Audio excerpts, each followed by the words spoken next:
Hello everyone and welcome to my The Bold Fans channel. I hope everyone is having a wonderful day. Before we begin, please hit the subscribe button and give this video a thumbs up. Spoilers for The Bold and the Beautiful indicate one of the most dramatic events in the complex relationship between Carter Walton and Steffy Forrester Finnegan to date. The fallout from their inebriated evening together at Forrester Creations won't go away. When Steffy finds out she is expecting, Carter is most likely the father. Steffy makes the painful decision to end the pregnancy after realizing that having a child could ruin 2 marriages, harm her relationship with Finn, and completely upend the lives of everyone she loves. 4 months to come, a hidden maelstrom of shame, secrecy, and emotional repercussions threatens to reshape her personality and both spouses' futures. The actual revelation comes with a subdued dread that characterizes soap opera pacing. A few weeks after the encounter at work, Steffy begins to notice the early warning signs: missed cycles, slight bodily changes, and a rising uneasiness that she attempts to brush off as stress from the Sheila drama and the precarious rebuilding of her marriage to Finn. What she already suspects is confirmed by a test at home. Any residual uncertainty is eliminated with a follow-up appointment at a private facility. That one night with Carter is most likely the cause of the actual early pregnancy. Since coming back from Monaco, Finn has been nothing but considerate and contrite, devoting all of his work to re-establishing trust and keeping Sheila at a distance. Steffy has given him the impression that he was the only one with broken vows. The truth is now like a ticking time bomb inside of her. Isolation is Steffy's first instinct. She is unable to inform Finn. This would be seen as the ultimate betrayal by the guy who had previously supported her through paternity inquiries, shootings, and family strife. Not just the physical act but also the purposeful silence that ensued. At least not yet, she can't tell Carter either. After Daphne's temporary absence, he has made amends with her, and the two are gingerly rebuilding around the terrible knowledge of Daphne's infertility issues. Carter would be forced to choose between being responsible for a kid born during a time of shared sadness and remaining faithful to the wife who had recently returned if he revealed a pregnancy.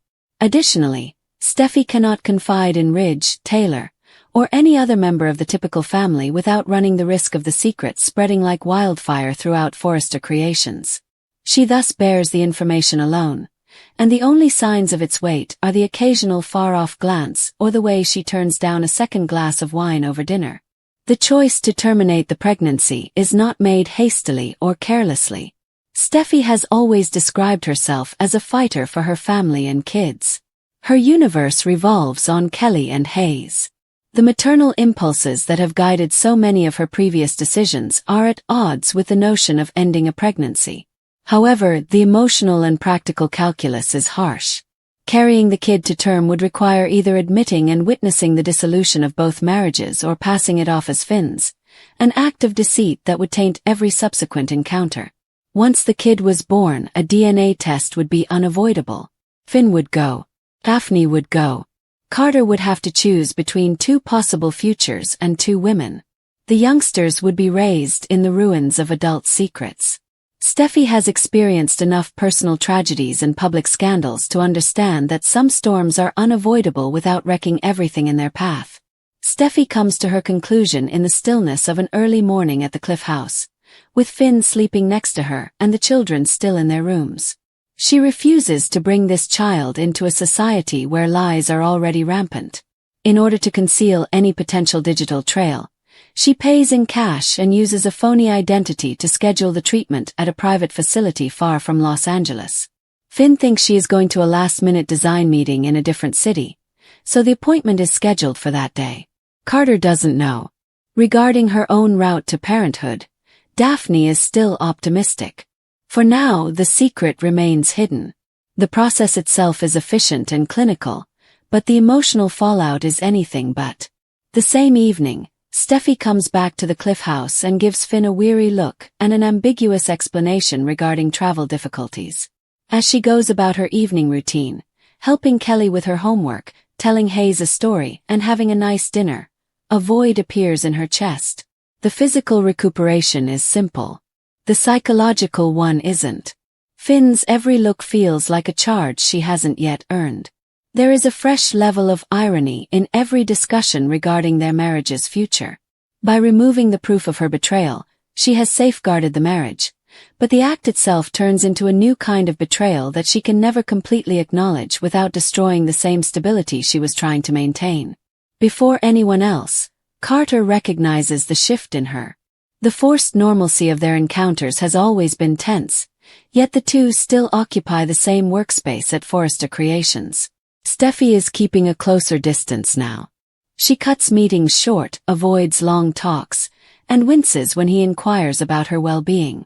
Carter starts to suspect anything more serious because he is already feeling guilty about the night they spent together and the lie they decided to keep. One afternoon, he corners her in a quiet hallway and demands answers. After first deflecting, Steffy presents a cleverly crafted half-truth.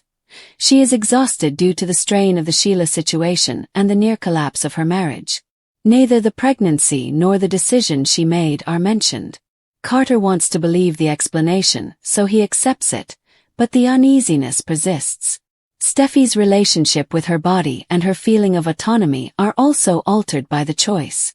She has always been a strong-willed lady. She confronted Hope, left Liam, and shielded her kids from Sheila. This time the activity is lasting, private, and undetectable.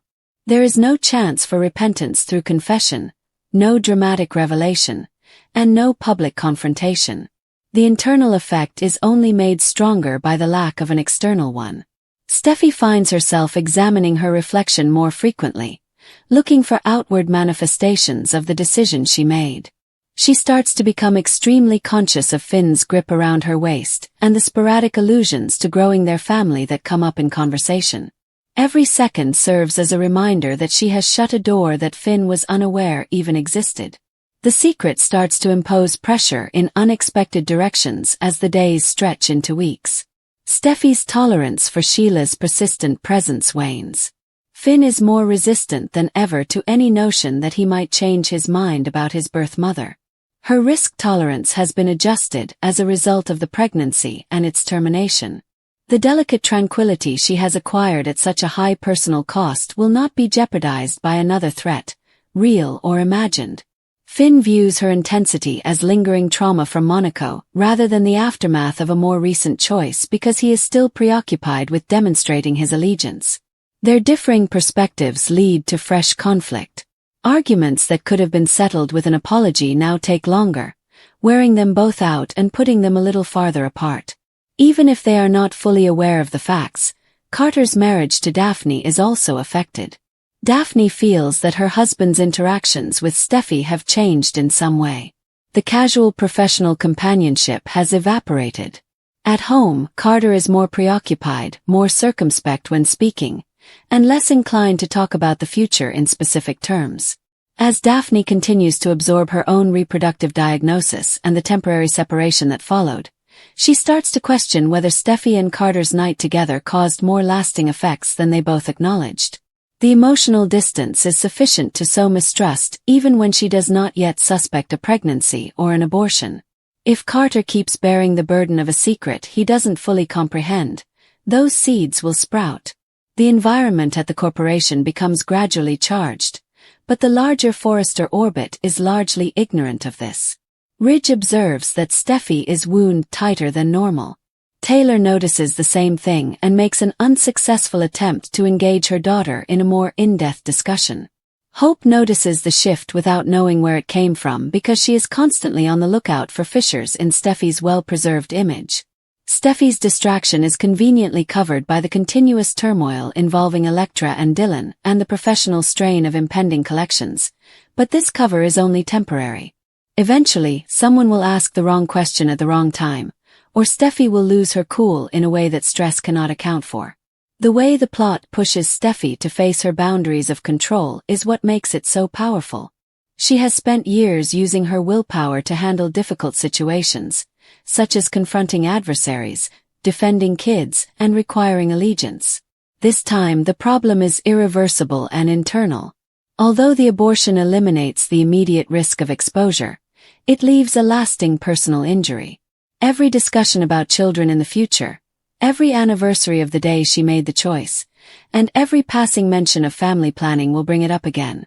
Finn will never understand why she becomes silent on certain subjects. Carter will never be able to truly comprehend how far apart they have become. Daphne's marriage was on the verge of a different kind of problem, but she will never know. Additionally, the choice invites long-term narrative ramifications that the program is well suited to examine. In daytime drama, guilt has a tendency to reappear. Years later, a medical file can appear. A simple comment made by a clinic employee could be misinterpreted. Under duress, Steffy might reach a breaking point and confess, only to find that the truth now bears the extra burden of her subsequent decision. When Finn found out about the affair and the pregnancy's termination, his response would be complex and painful, involving grief over the lost opportunity, rage at the treachery, and a complex sense of relief that the child never existed to push him to make difficult decisions. Carter's reaction would be just as complicated, particularly if Daphne's reproductive journey has advanced by then. Meanwhile, Steffy navigates her days with a fresh level of alertness. She keeps a closer eye on her health. She abstains from drinking more severely now. She looks for any indication on Finn's expression that he believes something is wrong. Maintaining normalcy turns into a kind of work in and of itself. She battled to keep the marriage intact through quiet, but it now needs to be maintained consistently. She is the only one who can see the cost. A tiny flattening of feeling, a quicker temper with strangers, and a deeper, almost overcompensating protectiveness toward Kelly and Hayes. For a long time, The Bold and the Beautiful has focused on the private choices that alter public lives. Carter's pregnancy with Steffy and her decision to terminate it fall neatly into that pattern. It is a tale about the boundaries of love, the cost of secrecy, and the finality of some decisions. The choice itself has already changed the emotional terrain of every connection it affects, regardless of whether the truth is finally revealed or stays hidden. At the expense of her world's foundation, Steffy has defended its surface. Even while they might not be visible right away, the fractures are there, just waiting to be revealed by the next earthquake. With a positive pregnancy test shaking in her hand, Steffy Forrester stood in the private restroom of her Forrester Creations office. Unmistakable and unchangeable in their clarity, two pink lines gazed back at her. That morning, she had already undergone 3 tests, all of which confirmed what her body had been telling her for weeks. Nausea unrelated to stress. She had written off the sensitivity in her breasts as hormones from too many late nights. She had attributed the lost time to the company's unrelenting pace. Walton Carter. Like a stone dropped into still water, the name fell into her head. She believed they had been cautious. The tension between them had eventually erupted into something intense and violent one evening following a protracted board meeting. After years of cautious professionalism, she had assured herself that it was only a brief relief. Carter had been dependable, compassionate, and the type of man who listened to her without attempting to make her better. Not Ridge. Not Liam. None of the men had scars. It had been almost secure for a few weeks, just Carter. Safety was vanished as the test now rested on the marble counter.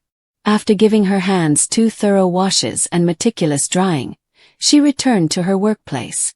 Beyond the floor-to-ceiling windows, the indifferent city of Los Angeles gleamed. She opened her laptop while seated at her desk and gazed at fabric drawings that she was unable to concentrate on. It buzzed on her phone. Carter texted, "Lunch today. Your face is missed." She didn't type anything. Removed the draft. Shut down the phone.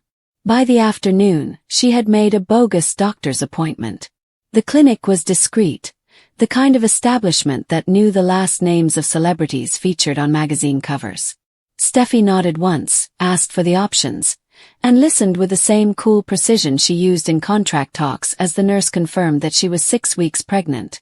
At this point, termination was simple. She might come and go in one day. Nobody had to be aware of it. With a leaflet and a calm resolution that seemed almost like relief, she left the clinic. She didn't get any sleep that night. She repeated every chat she had with Carter while lying in bed in the penthouse with a view of the Pacific. After they had made love, he had stroked her face as though she could shatter. He had mentioned that he had never felt this steady with somebody in a sense that was almost timid. She had come close to believing him. She almost allowed herself to desire more than the cautious distance she maintained from each man. Everything would be altered by a child. A Walton-born Forrester heir. The board would move in a circle. Ridge would have thoughts. Brooke would feel something. Eric would talk about legacy while grinning his subtle, nuanced smile. The media would indulge. Carter would also want to wed her.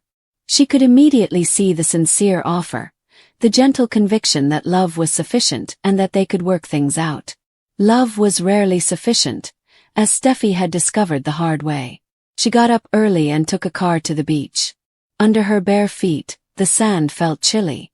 As she observed the waves erasing imprints, she reflected on each pregnancy that had shaped her family. Liam and Hope. Brooke and her complicated past. Taylor, her mother, had experienced loss, gain, and loss once more. The purest thing in Steffy's life was the intense protective love she had for Kelly and Hayes, whom she had once been a mother to. She could not fathom sharing that love with a kid she had not selected, a child who would come as an inconvenience rather than a choice. She had decided by the time the light came up. That afternoon, she gave Carter a call and asked him to come over to the house. She felt her chest constrict when he showed up with flowers and that hopeful look.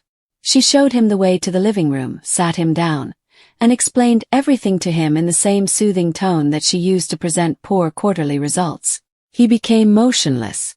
"Are you certain?" at last he inquired. "A doctor and 3 tests." "I'm certain," he said, reaching for her hand. After giving him some time to process it, she slowly withdrew. "Carter, I can't keep it." There was a thick quiet. She saw the hope gradually fade from his face as he struggled to put the proper words together. Finally he said, "We can figure this out. I am aware that the timing is off. I am aware of how complicated your life is. However, this is a young person. A kid. We could—" "No," was the final silent word. "I've already scheduled the meeting." He got up and went to the window, saying, "Next week." The ocean continued its uncaring pace outside. His eyes were wet when he turned around again. "You don't get to make this decision on your own." "Yes," she replied, "I do. It's my body. It's my life." The revelation lingered between them. "And I will not bring a child into this world because we were careless one night." It wasn't just one night for me. Something cracked open in Steffy's chest, causing an unidentified discomfort. Of course she had known. Carter didn't take anything lightly. However, she had required him to be temporary.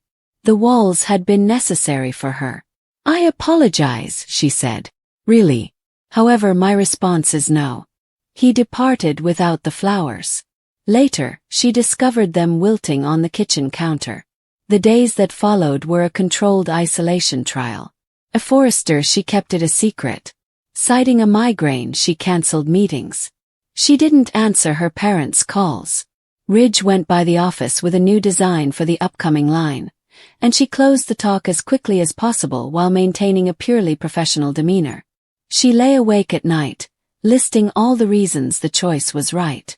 The child will be born into a household where every feeling was treated like a drama in the boardroom. Carter was deserving of more than a grudging alliance motivated by duty.